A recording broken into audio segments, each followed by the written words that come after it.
Okay, so in the last class, we discussed about the capacitances, the small signal model, and small signal capacitances of the bipolar junction transistor. So, so, so here, so this is the schematic of my BJT. So I have emitter base collector, and I have two junctions. So emitter base junction and collector base junction. And as we discussed yesterday, the emitter base junction is always forward biased, right? And collector base junction is always reverse biased in most of the operation, right? So in the forward bias junction, so every junction has two capacitances. One is diffusion capacitances and the depletion capacitance, C diff and diffusion capacitance and the depletion capacitance, right? So in the emitter base junction, since this junction is forward biased, right? My total capacitance of emitter base junction CBE will be CBE will be C diff plus C dep, right? But in the emitter base junction, your diffusion capacitance is higher than depletion capacitance. So this will be mostly, you could write down this as C diff, right? And typically, okay. And in the collector base junction, so your CBC is nothing but your C diff, again C diff plus C diff. So, but in the collector base junction is mostly reverse biased, right? Collector base junction is reverse biased. So, your in the reverse bias junction, your diffusion capacitance is very small. So I could approximate it at diffusion capacitance, right? So base emitter junction, I mean, you could we have diffusion capacitance, because diffusion capacitance also we discussed. It will depend on the bias condition. If you increase the VBE, that means you are increasing the bias current, IC collector current. Then your C diff is also the diffusion capacitance also increases, right? So at the base emitter junction, the main capacitance is the diffusion capacitance, and the base collector junction, the main capacitance, the depletion capacitance, right? Okay, so this part we had discussed, and we have also discussed that okay, we'll represent because most of the operation, because we'll means use our bipolar junction transistors in analog and RF circuits, right?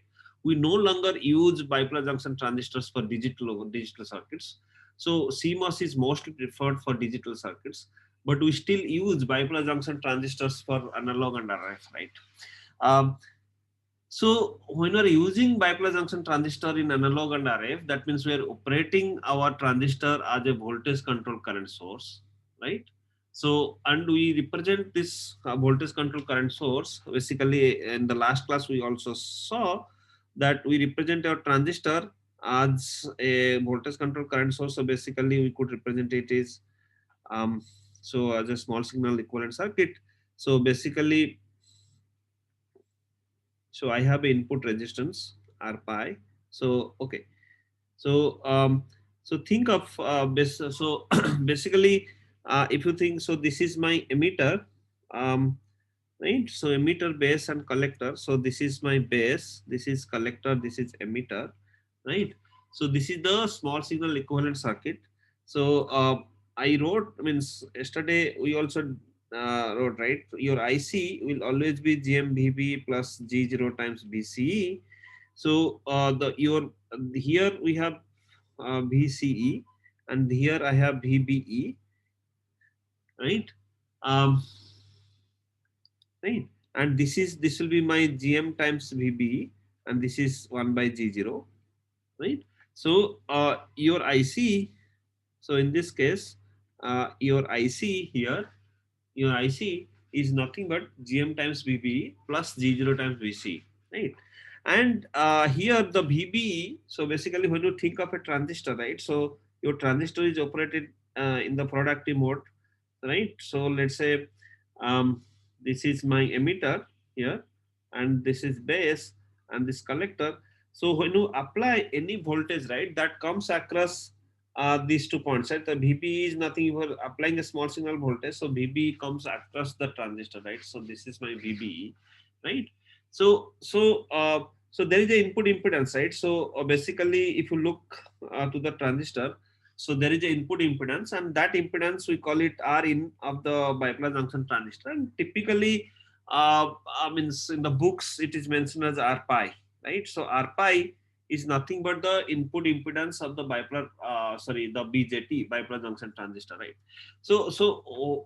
Basically, means I also told you earlier, right? So your bipolar junction transistor. So basically, this is a 3 port, well, 2 port device, right? So so my I have input port and I have output port. So my input and output port, and I have a power port, right? So power port we don't really mention. I mean, right? So because power VCC is necessary to bias the transistor as a VCCS, right? So I have my transistor operating in as a VCCS. That means BJT in the productive mode of operation here, right? So the input port, I means basically I have input port. So input voltage I always give between base and emitter. So either I give my input to base or emitter, and I take the output either from the collector or base, right? So right. So basically, if you see, this is my input. So when I look, means basically your VBE. So base emitter port is your input port, right? So this is my input. So basically the impedance offered by the input port, your input impedance, right? So this input impedance is typically mentioned as R pi, but you could derive this, right? So basically you'll see, I'll not go this derivation, I'll not do this derivation. So because you could easily derive this, this R pi will come out to be beta by GM, right? So how will you do that? So if you want, um, okay, let me go a little bit to the circuit. So your emitter, let's say common emitter configuration, your emitter is grounded, and let's say this transistor is operating, you have applied a VCC in such a way that transistor is operating in the productive mode of operation. So if I want to find the input impedance, so I'll give a small signal here, right? So I'll give a small signal here and see how much current this input port is drawing, right? Right. So, uh, okay. So basically, your input impedance is nothing but your V in this case by I in, right? Okay. So if you see, I mean, so you could do that. So here your IC you could write down as GM times VBE plus G0 times VCE, but your VCE is 0, so your VCE is 0, so your IC is GM times VBE, and VBE is V in, and IC is nothing but beta times IB, right? And this is beta times I in, right? Right. Your V in by I in, which is your R in, is beta by GM. Typically, your input impedance, so your input impedance of your means bipolar junction transistor, right? So input impedance is R in, which is nothing but beta by GM, right? So this R in, typically we call it R pi. So in the small signal equivalent circuit, when you're drawing the small signal equivalent circuit, so this is your R pi. So your VBE, right? Your VBE is always across this input impedance, right? Okay. So this is my equivalent circuit, right? So let me copy this. This is my small signal equivalent circuit, um, right? But if I now put the capacitances, right? So if I put the capacitances now, so I'll have input capacitance. So basically base emitter junction. So this is my base emitter junction. So base emitter junction has a capacitance which is C pi. So I could have C pi here, right? And there is a capacitance between base collector junction. So this is base collector. So this is typically this is CBC, but in the books they mention C mu, right? So uh, so this is my C mu and C pi, right? and CPI is the base, and CPI is mostly the diffusion component, right? So as I discussed, so this is your diffusion capacitance, because this is the base emitter junction, and base emitter junction is always forward biased. So here I have my diffusion capacitance matters more, right? And C mu, the base collector junction, is all, most of the time is reverse biased. Means when you are using it as a voltage control current source, then in this case your C mu is nothing but a depletion capacitance, right?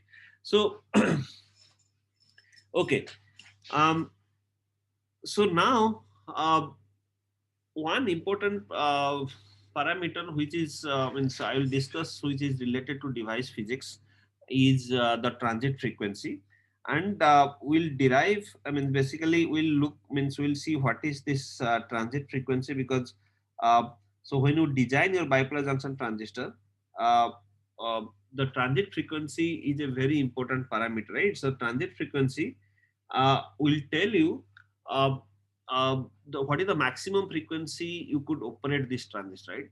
Right.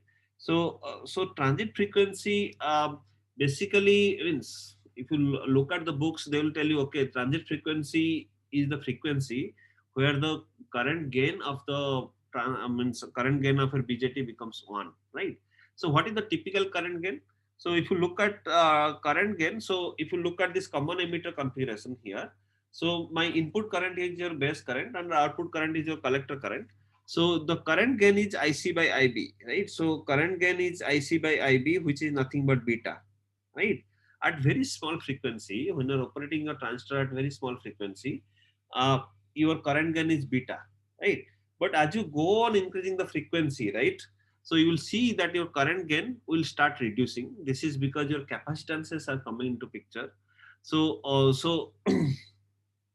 so your current uh, so what actually happens is when you're thinking of a device.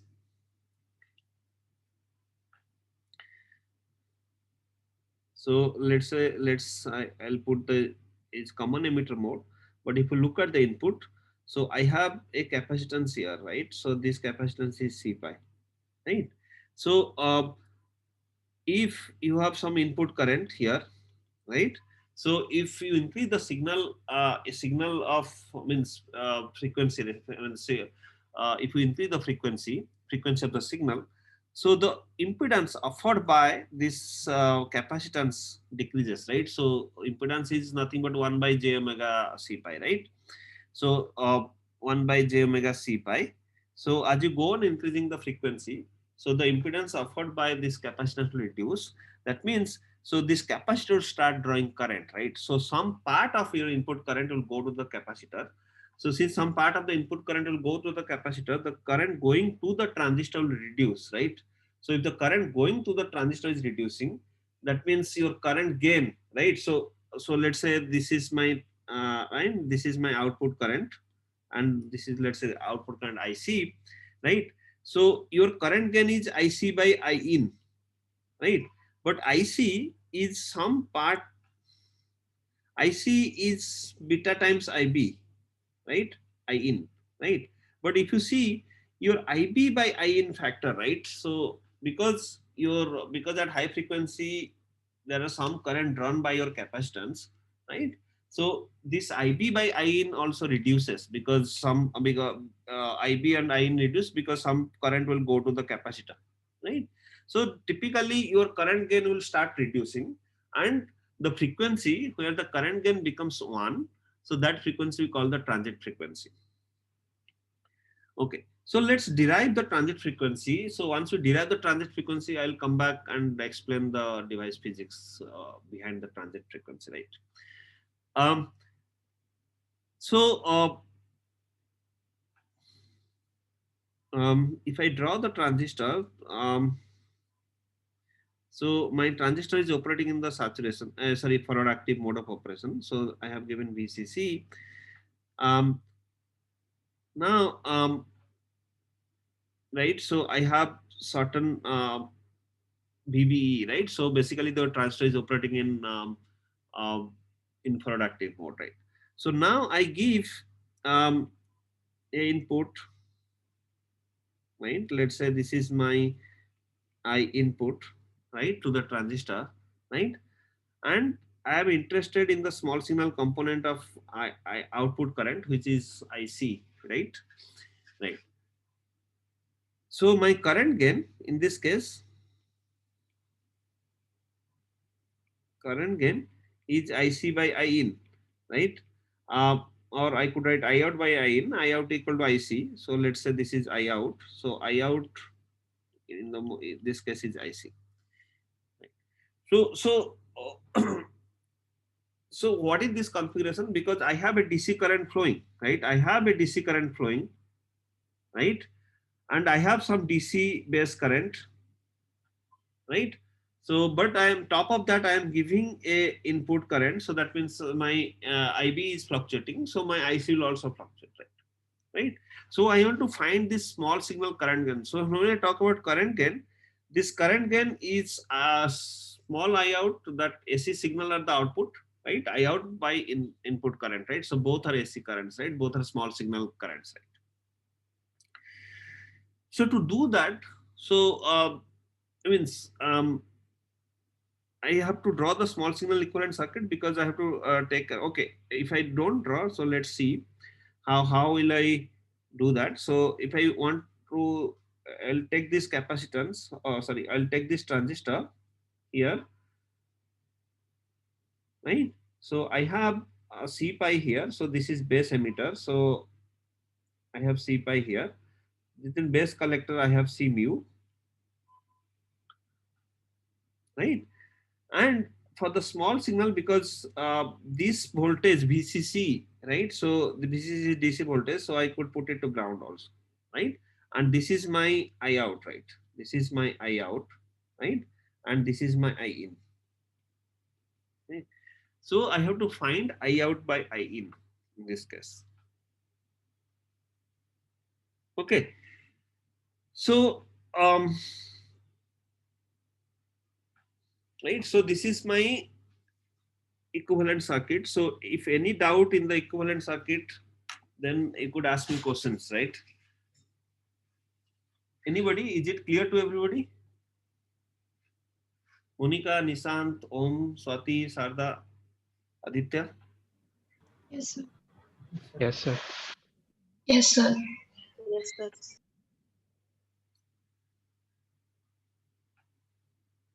Okay, then let's do it, right? So I could write down my so input current, right? Let's say this voltage is Vx, right? Right, this voltage, the so when I'm forcing current, so there will be some voltage at this point. So this is a small signal voltage Vx. So now if I do the Kirchhoff's current law at this point, okay, um, Vx. So let's say this is my um, point A. This is my point A, right? So and this is my point B. So let's say, okay. So if I write down KCL at point A, right? So my I in will be Vx times SC pi, because this is the current going to the C pi, and Vx times SC mu. I could write down this as Vx minus 0 times SC mu. This is the current going to the capacitor, right?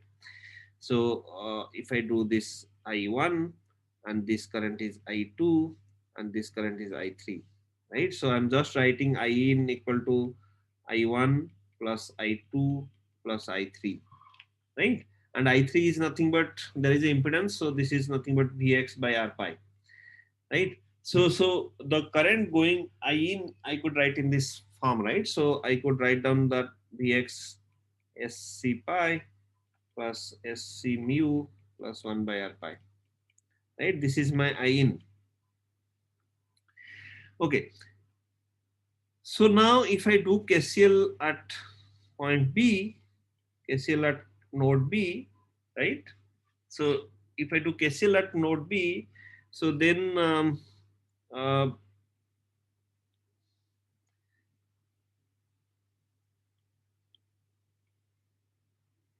right. So similarly, I could also,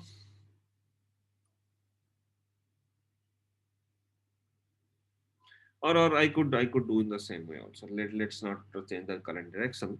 So so there is some current going um, to the transistor also. So uh, so I out, I could write down. So I out equal to, or I out, I could write down I out plus I2. So this is the current going to node B equal to I4. So I out equal to I4 minus I2.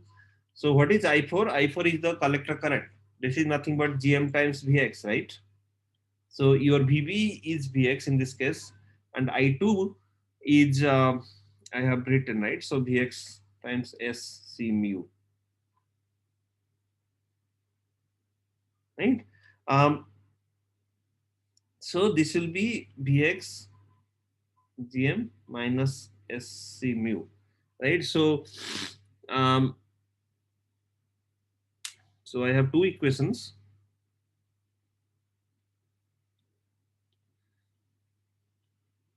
So I have this equation here,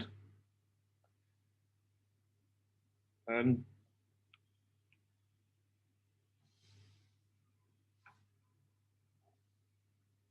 this equation here, right? I out. So here I could write down this as I in divided by Sc pi plus Sc mu plus 1 by R pi um, times Gm minus Sc mu. So I could do easily I out by I in is Gm minus Sc mu divided by Sc pi Sc mu plus 1 by R, right. So this is my transfer function. This is the transfer function of the current game. So if I want to because I want to derive, means find my transit frequency, so I out by so the current gain becomes 1, right. So this I could write down as Gm square plus omega square C mu square, omega square C pi plus C mu whole square plus 1 by, right. Okay, so this is my right. So this omega will be omega t, because this is the transit frequency omega t, right. So at when at omega equal to omega t, my current gain will be 1. So I could write down this. So if I expand this equation, um, c pi plus c mu square plus 1 by r pi square equal to gm square plus omega t square c mu square.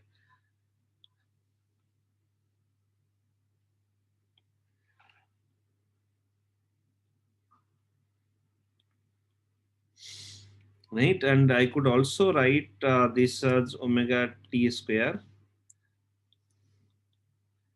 c pi plus c mu square minus c mu square equal to gm square minus 1 by r pi square. So r pi is beta by gm. So I'll have gm square. This is 1 minus 1 by beta square, right? So so if you look at 1 minus 1 by beta square, so 1 by beta square will be a small number. So it will be more equal to gm square, right? Right. So your, and if you look at this, right? So if you look at this here, uh, the c pi plus c mu, right?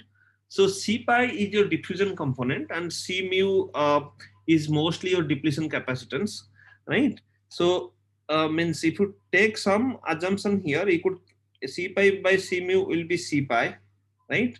And c mu will be less than c pi plus c mu, right. So if you do that, take this assumption, then I'll have just omega t square c pi square equal to gm square. So your omega t your transit frequency is nothing but Gm by C pi, and the frequency is nothing but Gm by. So um, um, this is a simplified version, right? So so basically your transit frequency. So when you talk about the transit frequency of your bipolar junction transistor, so this will be ft, the transit frequency is Gm by 2 pi C pi, right?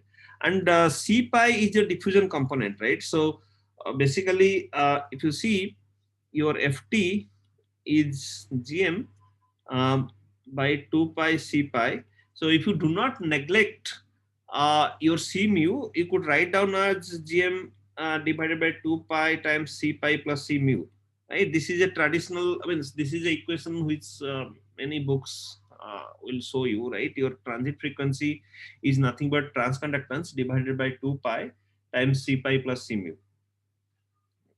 So if I look at this, right? So C pi is the C diffusion, right? And yesterday we also saw, right? Yesterday we saw your diffusion capacitance C diff, right? Diffusion capacitance derived is equal to Gm times transit time, right? So your diffusion is Gm times transit time. So your Ft means if you go by this, then your Ft is nothing but Gm divided by 2 pi Gm transit time. So this is nothing but 2 pi transit time, right? So basically your transit frequency. See, when you derive this equation, right? When you derive this equation with proper assumptions, right? So you will get your frequency is 1 by 2 pi transit time, right? Since your equation is coming 1 by 2 pi times transit time, so we call it transit frequency, right? So what is transit time? Transit time is how much time your injected carriers take to travel from emitter base junction to collector base junction, right? This is your transit time, and transit time has different components, because when you basically when you talk about a bipolar junction transistor, right? So I have emitter base collector, right? So that because electrons are injected, so electrons are injected from emitter and they're collected at the collector, right? So the current is in this direction, right? Your current is in this direction, right? So when the electrons are injected, right? So your transit time means if you look at this terminal to this terminal, right? This is my input terminal and this is my output terminal, right? So how much time the electrons take to travel from the emitter to collector, right? So they have to go through emitter, then they have to go through emitter base junction, then they'll go through base, then base collector junction, then they'll be collected at the collector, right? So your transit time generally has different components, and if means we have neglected those components, right? So basically it means we have to take care of that. Okay, so how much time it takes to travel through emitter, then the emitter base junction, then the base, then the base collector junction.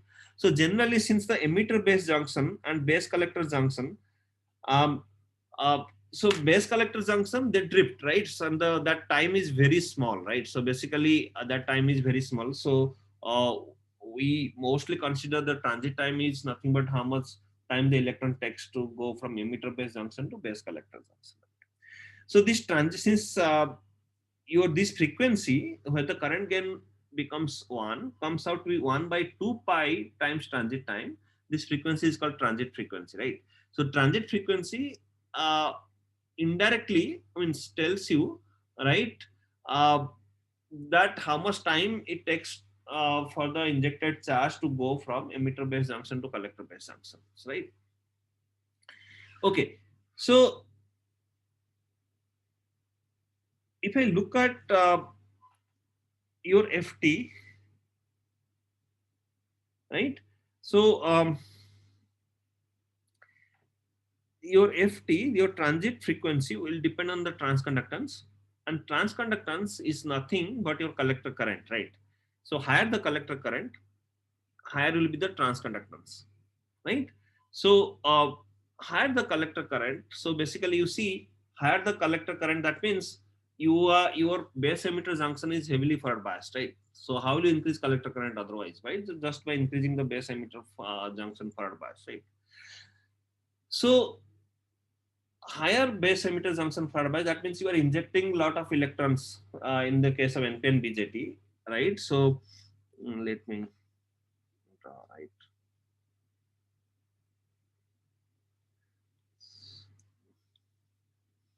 Emitter base collector. So higher collector current means I'm injecting lot of electrons from emitter to base in case of NPN BJT, right?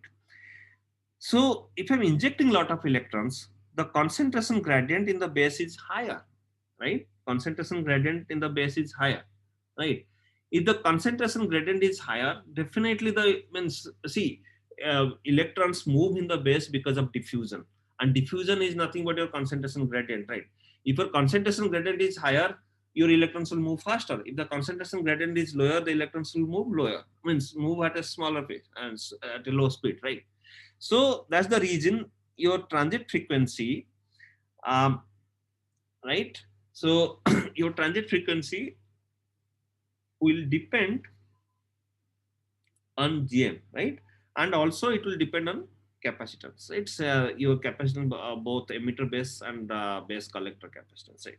So if you want to increase your frequency, so basically what you do, we bias the transistors at, so if you, means, I think many of you who are doing this microelectronics lab, so you have already simulated bipolar junction transistors, and one of the question is to plot to extract the transit frequency and maximum oscillation frequency, right? So FT, when you talk about transit frequency, you will see that your transit frequency depends on collector current, right? After you go on increasing the collector current, so you could also see that, right? If you plot IC as a function of transit frequency, right? So you'll see that your transit frequency will increase with collector current, right? And it will reach a peak, then it will reduce, right?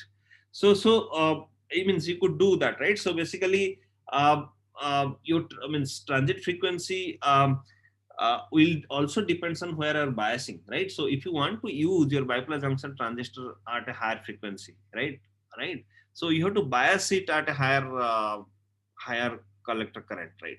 Otherwise, your transit frequency will be low. You will not gain any gain, right? So so so that is one point, right? So for high transit frequency, your collector current needs to be higher. That means you have to bias the transistor at a higher collector point, a higher collector current. So higher collector current indirectly means uh, higher power, right? Because this collector current is coming from the VCC, right? Your battery, right? So your total power dissipation is nothing but your VCC times IC, right? In this case, right? How much collector current is drawn from the battery, right? VCC, right? So if you want to operate a transistor at high frequency, your power will automatically go up, right? So higher frequency means higher power, right? So that is also related, right? Okay, so I think I'll not go more in that.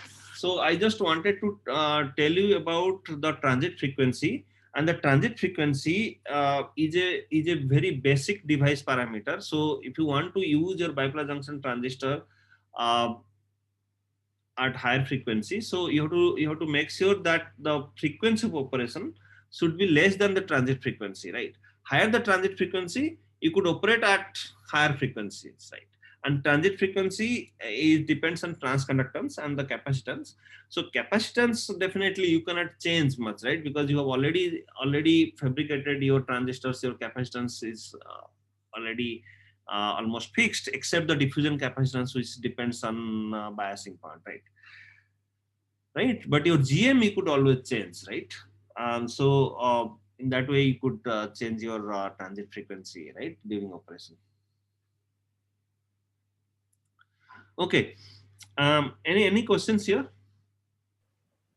Sir, the transit frequency uh, after reaching a peak, it falls. That is due to the increase in diffusion capacitance. Yes, exactly. Yes. So yeah. So Yeah, so means you could so best thing is means for all of you who are doing this lab and this assignment, means you have already fabricated a bipolar junction transistors. You have so you take that transistor and bias it at different points and see how the transit frequency changes, right? So you know how to extract the transit frequency, right? Yes, sir. So you do it at different bias points, and you could see, means you could also find out the capacitances, right? And you see, so how this FT changes with IC. That is Yes, sir. okay. Sir, one more point, sir. Initially, we assume that uh, C pi plus C mu equals to C pi. Sir, how did we come to that? So your diffusion capacitance is always higher than the depletion capacitance, right? So that is the assumption, right? C pi is mostly the diffusion capacitance component, right? This is just assumption. You may not have to take it, right? May not have to take it, right? So so you see your C pi. I mean, here I wrote somewhere, right?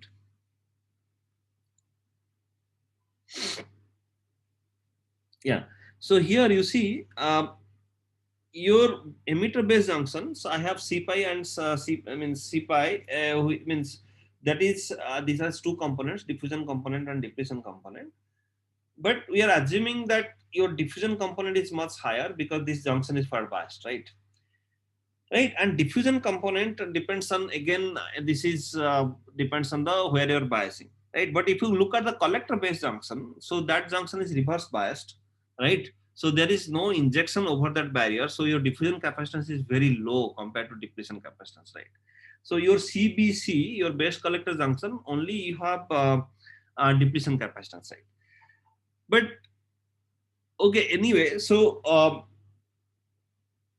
your, I means I have taken here assumption that depletion capacitance is lower than the diffusion capacitance. So means you could see, means you could always calculate that, but that is not. This is just assumption. So that is not always true. So that's the reason. So if you don't take that assumption, your C pi plus C mu will still stay like that, right? And your FT will have GM by 2 pi times C pi plus C mu. But in many cases, we have seen that your depletion capacitance is um, less than diffusion capacitance, right? Why? Because when you look at C mu, right? So C mu is the depletion capacitance of the collector base junction, right? CBC, collector base junction, right?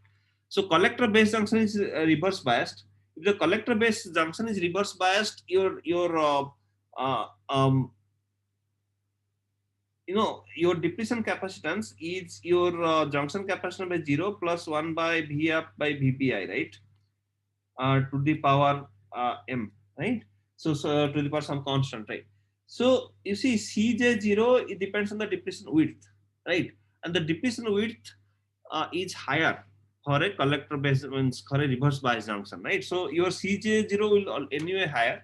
On top of that, we have this 1 plus V up by VBI. So if you look at, means you could calculate, so your depletion capacitance at the collector base junction, or C mu, what you're telling, is much lower than C pi, right? So that is a fair assumption. But yeah, so in that way you could think of, right? Yes, sir.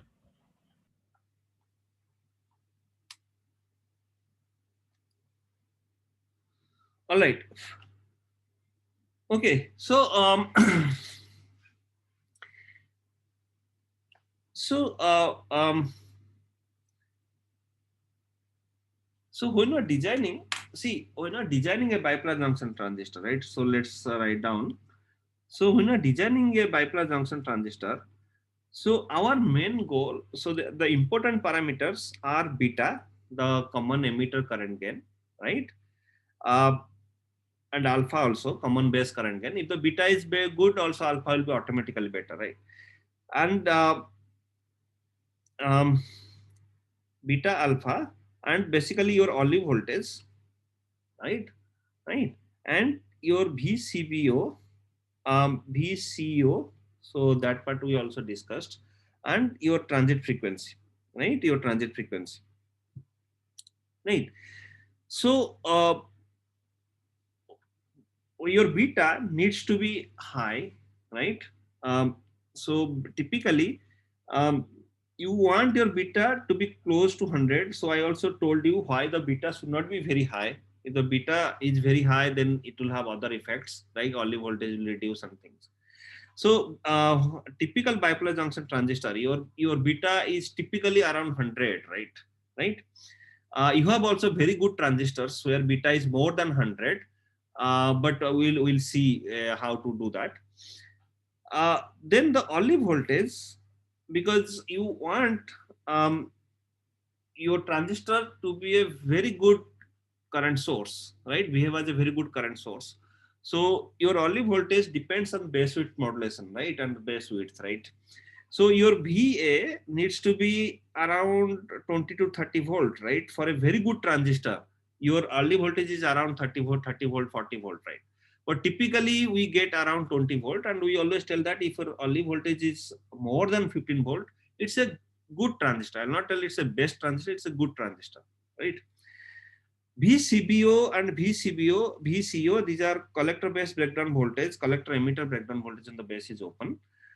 So they that will depend on the your design, right? So on that will allow, that will tell you what is the maximum VCC you could give to a transistor, right? And this will tell you the power capability of the transistor, right?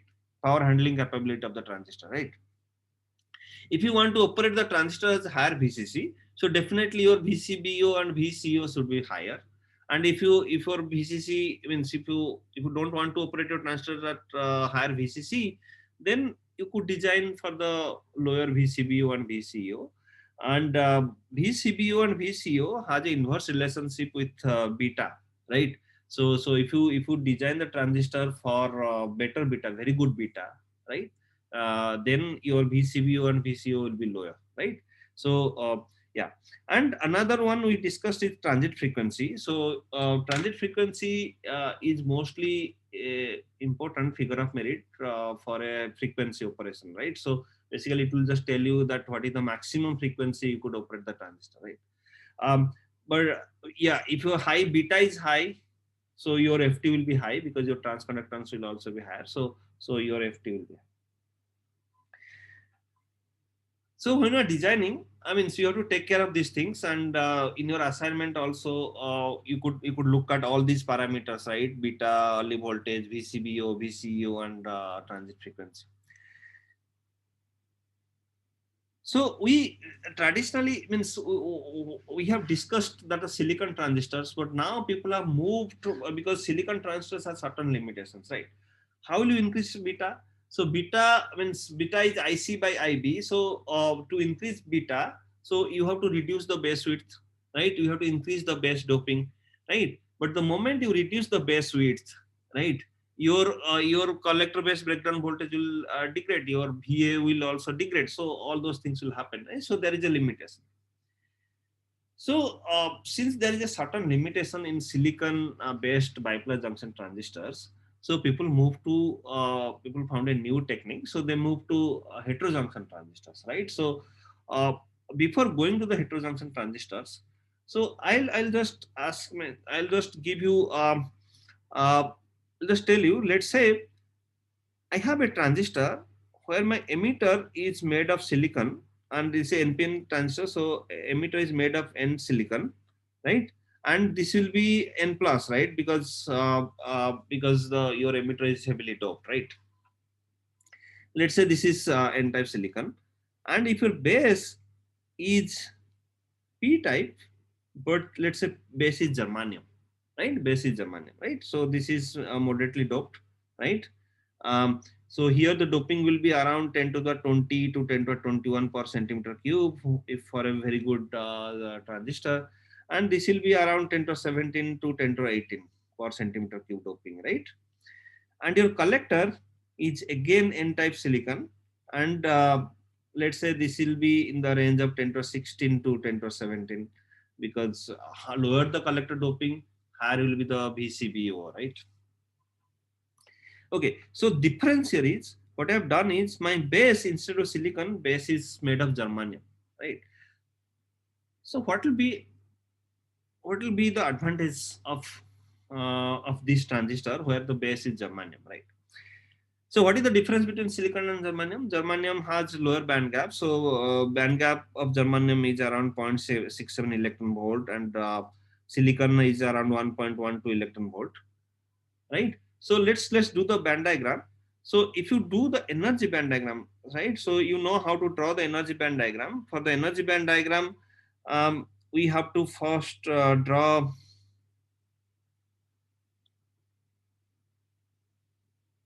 the Fermi level, right? Let's say we'll draw the Fermi level. Then this is N-type silicon and very highly doped N-type silicon. So if I have to draw, so your EC will be here, right? Because this is degenerate semiconductor. Because let's say,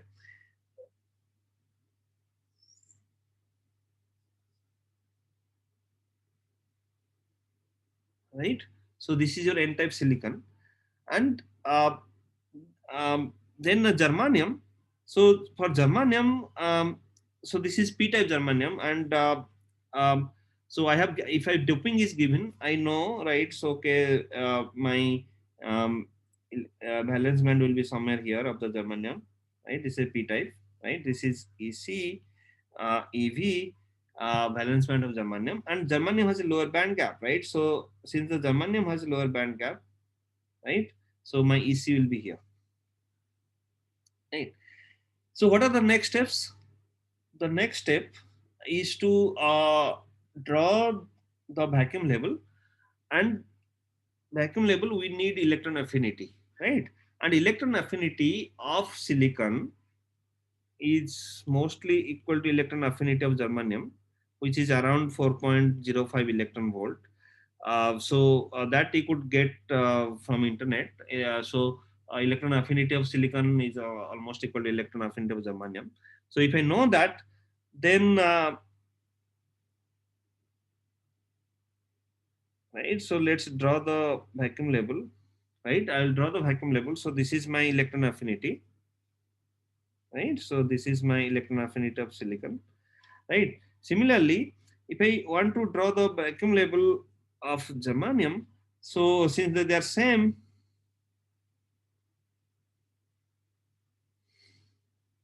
right? Okay, right. So this is vacuum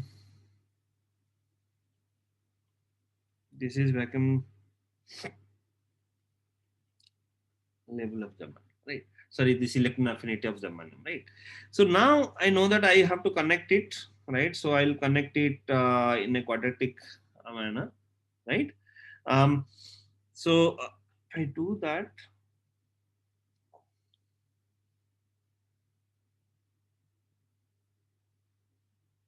right?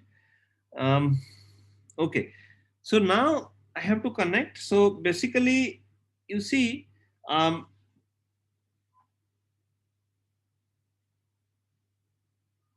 so you could, sorry. So so if this is my physical junction, this is my physical junction. So I have to draw it parallel to the vacuum level, and I'll draw it parallel to the vacuum level, right? Right.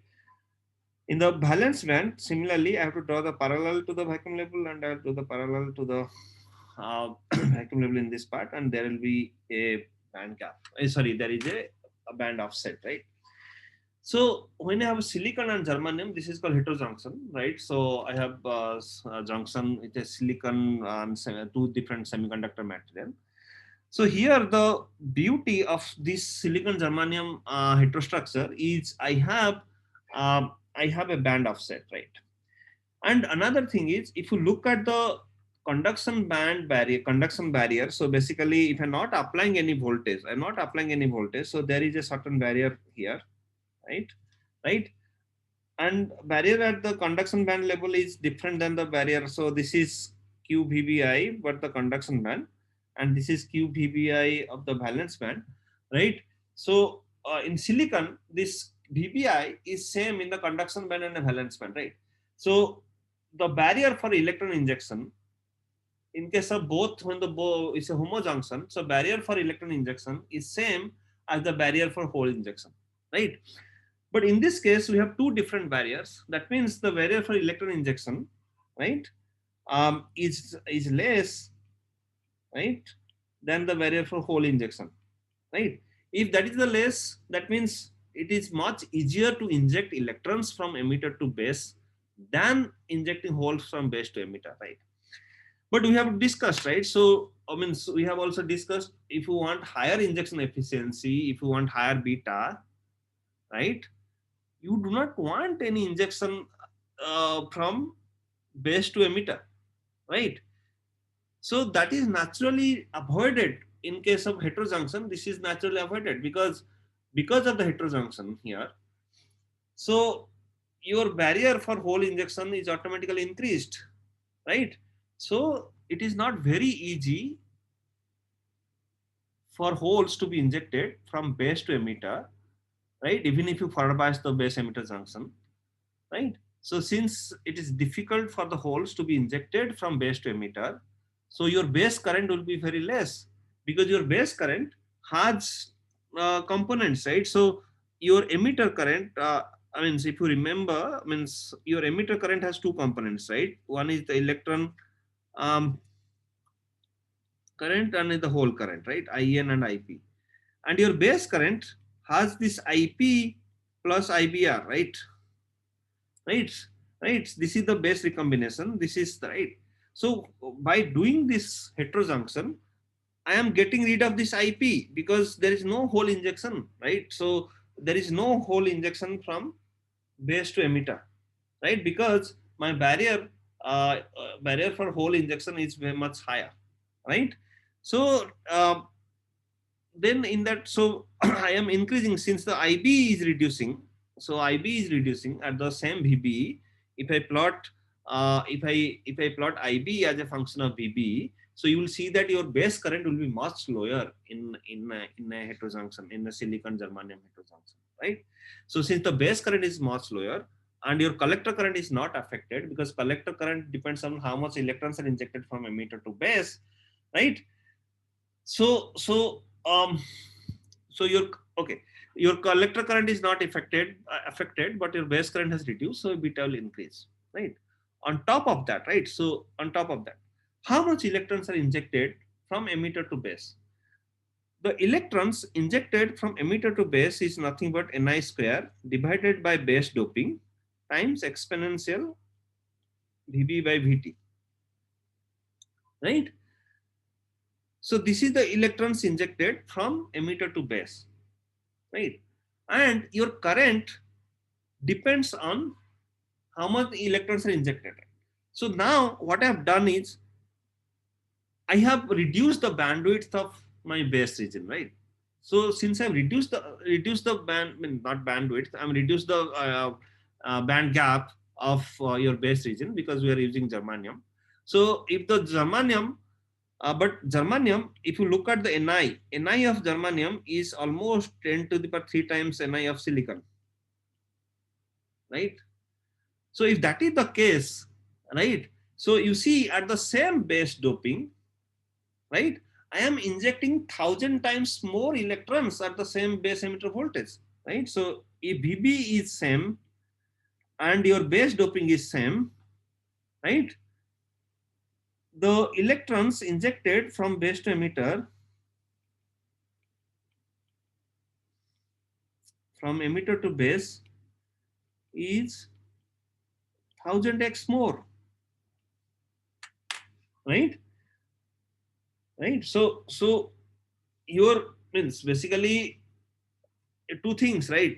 So your electrons injected is 1,000 times more, and your IEP, the holes injected from base to emitter, is very less, right? And your collector current depends on the how many electrons are injected. So basically what you're doing by having heterojunction, you are increasing the collector current and you are decreasing the base current, right? So your beta, which is IC by IB, right? So by heterojunction, you are increasing the collector current, you are decreasing the base current. So your beta will increase, right? So that is the beauty of the heterojunction, right? And the silicon germanium heterojunction is a very typically means has lot of advantages. That's the reason means in 90s, right? Early 90s, people moved from silicon homojunction bipolar junction transistor to heterojunction transistors, right? And we call this transistor HBT, heterojunction bipolar transistors. And most of the transistors that we use now, right, in the circuits are heterojunction transistors, right? We are using still homojunction transistors, but if you want very high beta and very high transit frequency, you could means people prefer HBTs, right? Heterojunction bipolar transistor. And heterojunction means we have silicon emitter, germanium base, and silicon collector. Okay, so here there is two things, right? So um,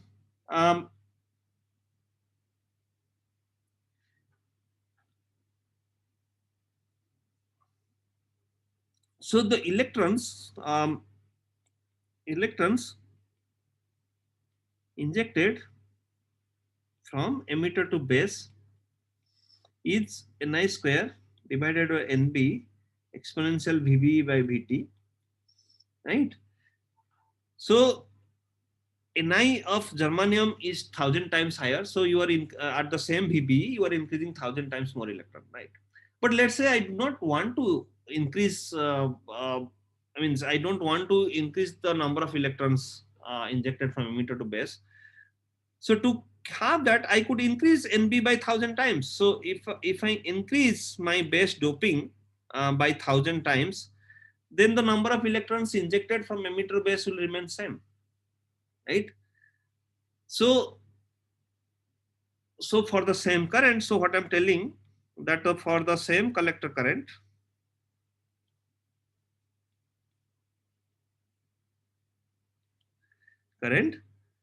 my base doping